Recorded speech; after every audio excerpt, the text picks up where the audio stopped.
too. Long before you ever speak, before the first gesture is made, before the introduction allows you to curate your image, the verdict has already been rendered. There is someone in that room who has already completed a full scan. They've taken in how you occupy space, how you relate to your environment, and they've arrived at a conclusion that will dictate every future exchange with you. This isn't a judgment on your resume or your lineage. It is a judgment on your permeability. It takes them 5 seconds. 5 seconds to catalog whether you are a force that shapes a room or a shape that is defined by it.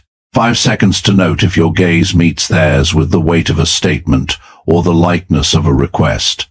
5 seconds to measure the chasm between the image you project and the presence you actually possess. The mechanism scanning you isn't deliberating. It is running a pre-conscious script so ingrained it cannot be turned off. It returns a binary result in the time it takes to draw a breath. Accessible or inaccessible. Most people will never know which result they broadcast. But by the end of this breakdown, you will. There was a man who spent his life chronicling the raw mechanics of power in one of history's most dangerous political theaters. He sat in the shadowed corridors of Renaissance Florence and observed the unvarnished operations of the era's most cunning figures. What he recorded was so precise, so unflinchingly accurate, that the ruling institutions of his time had a singular reaction. They suppressed it. Not because Niccolo Machiavelli was mistaken, but because his accuracy was a liability to those whose authority depended on others remaining ignorant. He didn't write about morality, he wrote about behavioral physics, about how human beings instinctively select, assess, and navigate each other. He left behind a single line that unlocks the entire architecture of this presentation. Men are so simple and so much creatures of circumstance that a deceiver will always find someone ready to be deceived. This was not a comment on intellect, it was a commentary on signal. The unconscious emissions we broadcast that tell the predatory mind not just that we are vulnerable, but that we are safe to approach. 3 signals. Read in 5 seconds. Without your consent. Without your knowledge. And at least one of them is currently active in your life. Let's deconstruct what this assessment actually scans for. Most people assume a predator looks like a threat. They expect a villain in a trench coat or an overtly aggressive executive. They are looking in the wrong direction. The predatory mind in your social orbit doesn't announce itself. It doesn't arrive with hostility or aggression, the signals your ancient instincts were built to detect. It arrives with charisma, with fascination, with a specific quality of attention that feels like validation. And while you are feeling validated, the assessment is running. It focuses on 3 specific observable behavioral signatures, not 100, not 10. 3.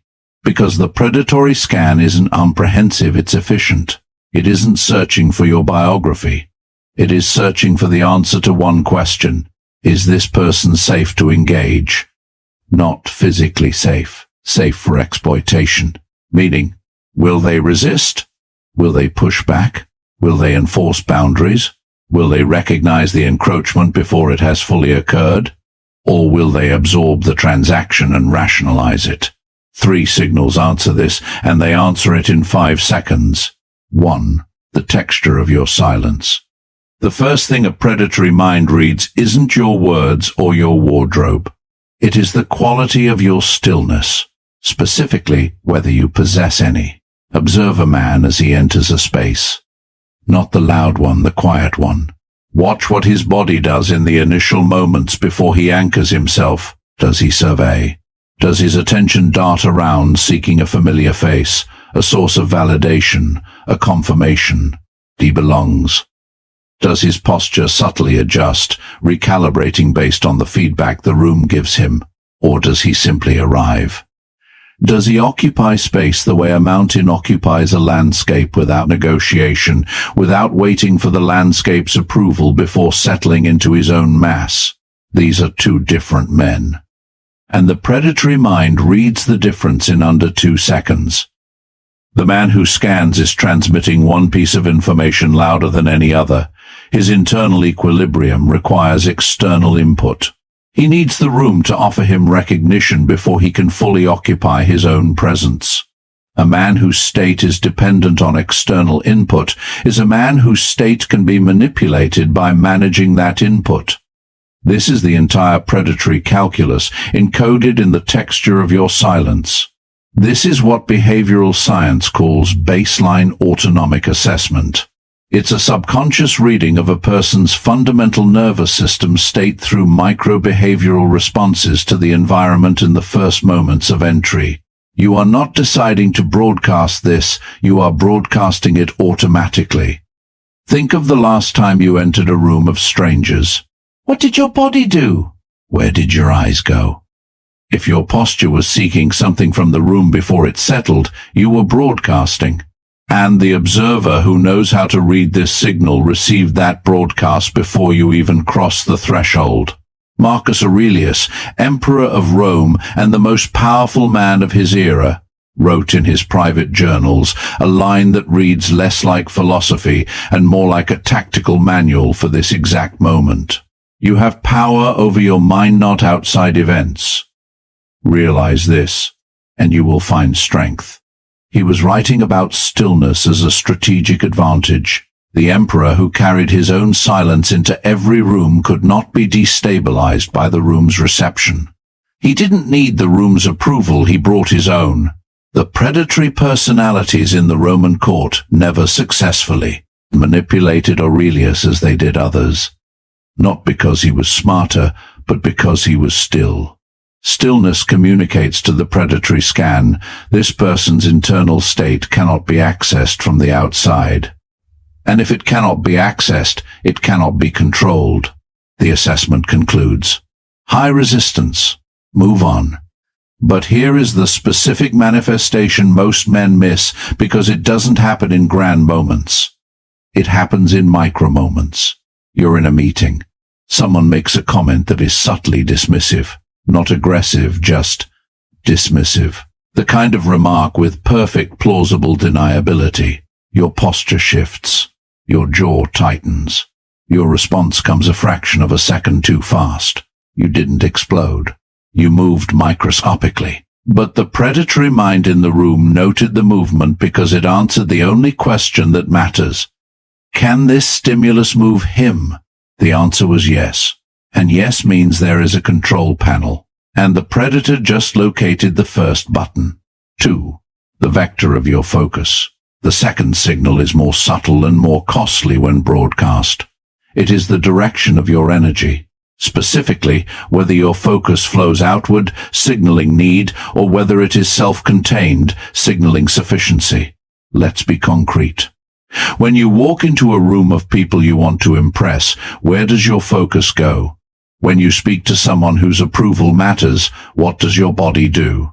If your attention moves outward, toward the approval, the recognition, the reaction of those around you, you are broadcasting a word the predatory scan reads instantly.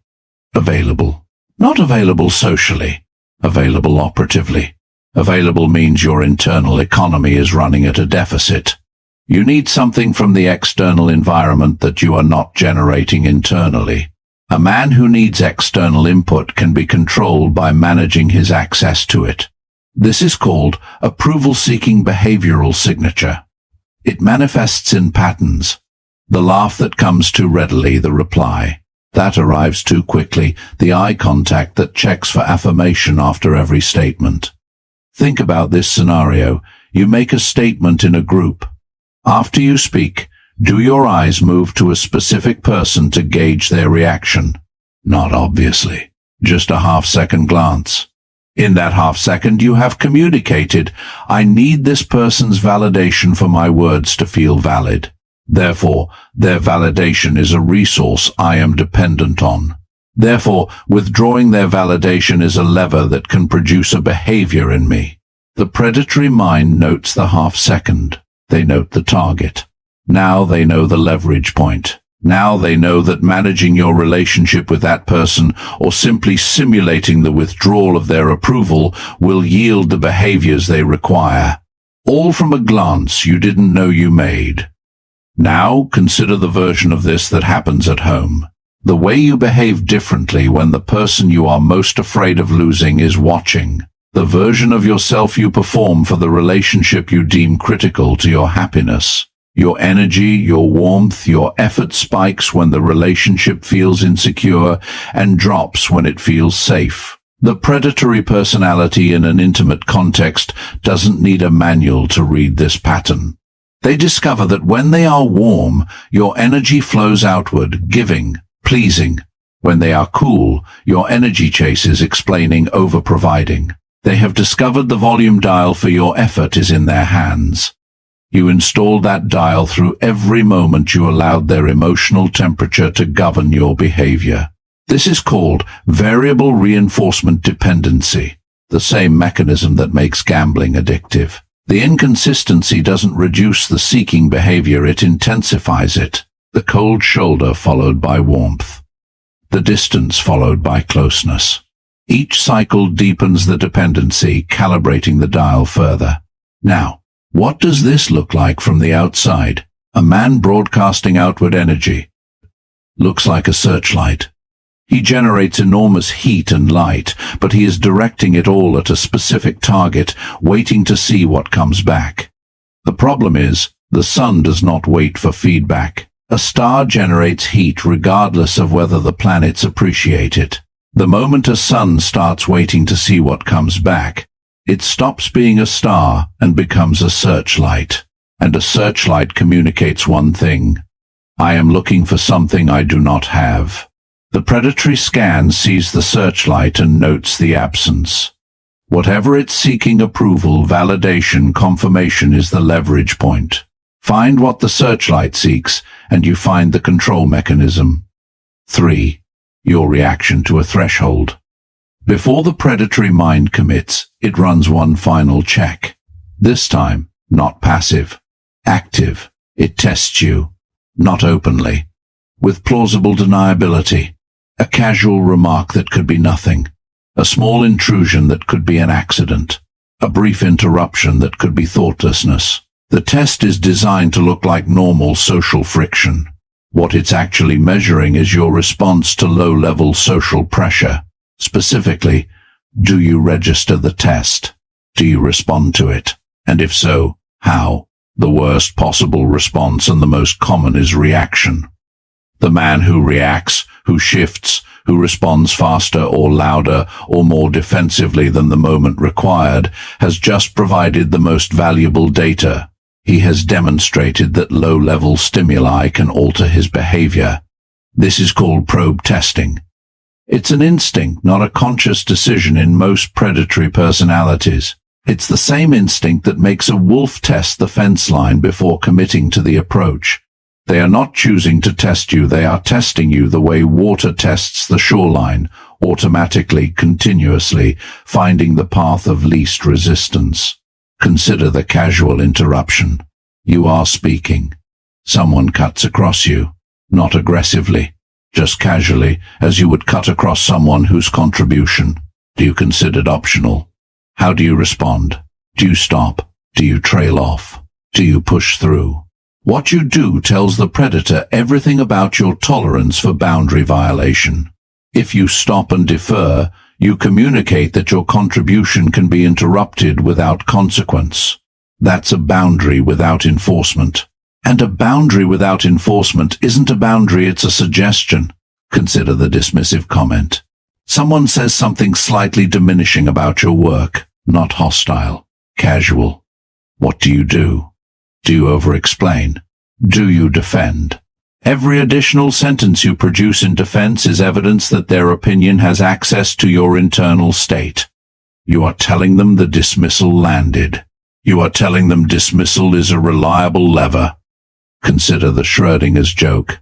The comment delivered like a joke but containing a real slight, said with a smile, perfect deniability.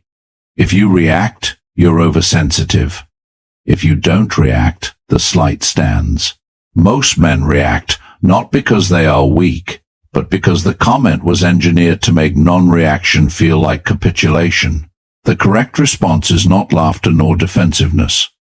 It is the response of a man who received the message underneath the joke and communicates without announcement that he received it and is not alarmed. The response of a man who has been tested before and doesn't need to announce he recognized the test because the recognition is already visible in how he responds to it. Hadrian, the Roman emperor, ruled a court filled with men who ran these tests constantly, probing for weaknesses. Hadrian survived and thrived because he had developed a quality that makes probe testing useless: consistency. His response to a test was identical to his response to genuine interaction. His response to a slight was identical to his response to a compliment.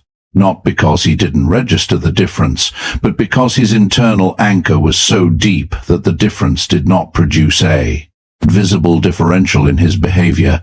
The probe test only works when the target responds differently. The differential is the data. When there is no differential, there is no data. The assessment cannot complete. Now, step back. The quality of your silence, the vector of your focus, your reaction to a threshold. Each one communicates the same thing to the scan running on you in 5 seconds. Where is the control panel? The predatory mind isn't assessing your value. It's asking one question about your behavioral architecture.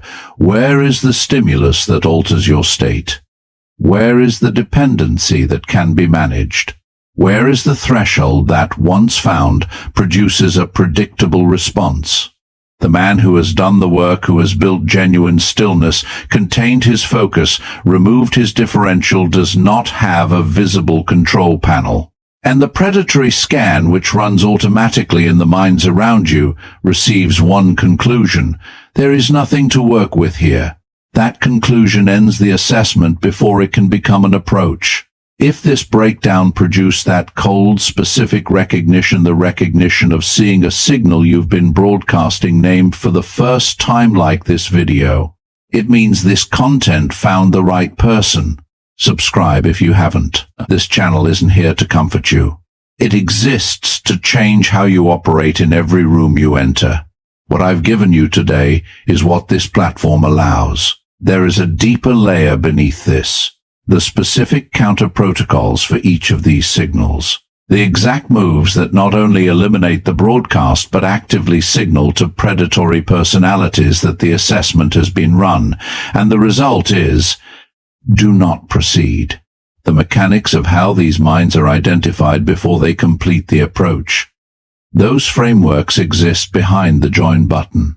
Inside is a small, deliberately selective circle of men who have decided that walking through the world as a readable target is no longer acceptable.